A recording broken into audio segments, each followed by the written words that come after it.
యేసయ్య నామానికి మహిమ కలుగును గాక. మీ అందరికీ నా ప్రత్యేకమైన వందనాలు. యోసేపుకు దేవుడు తోడై ఉండెను గనుక తాను ఎదుగుచూ వర్ధిల్లెను అని వాక్యం చెప్తుంది. యోసేపు వర్ధిల్లడానికి ముందు ఎన్నో కష్టాలు పడ్డాడు, ఎన్నో శ్రమలు పడ్డాడు, అన్నదమ్ములతో ద్వేషించబడ్డాడు, దూషించబడ్డాడు. ఒకసారి ఆయన్ని జ్ఞాపకం చేసుకుందాం.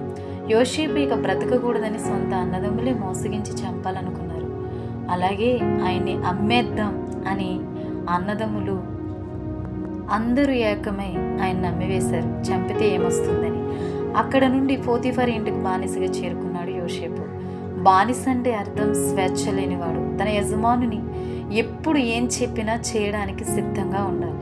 యోసేపు అమ్మ అనే పిలుపుకు దూరమైపోయాడు. కన్న తండ్రిని కంటితో చూసుకునే పరిస్థితులకు దూరమయ్యాడు.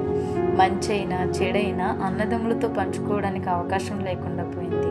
సరైన తిండి వస్త్రం కూడా లేకుండా పోయింది. ఎన్నో వేదనకరమైన పరిస్థితులు యోసేపు జీవితంలో ఉన్నాయి.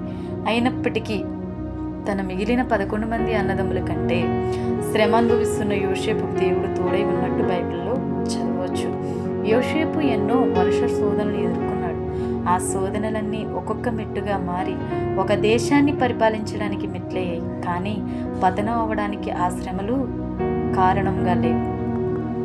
ఈరోజు మనం ఎదుర్కొంటున్న శ్రమలన్నీ అవి ఏమైనప్పటికీ ఒక్కొక్క శ్రమ ఇంకా దేవుని మీద ఆనుకోవడానికి, దేవుడు మనకు మరింత సమీపంగా ఉండడానికి కారణమవుతాయి. అంతే తప్ప దేవుడు మనకు దూరంగా ఉండబోడు కూడా.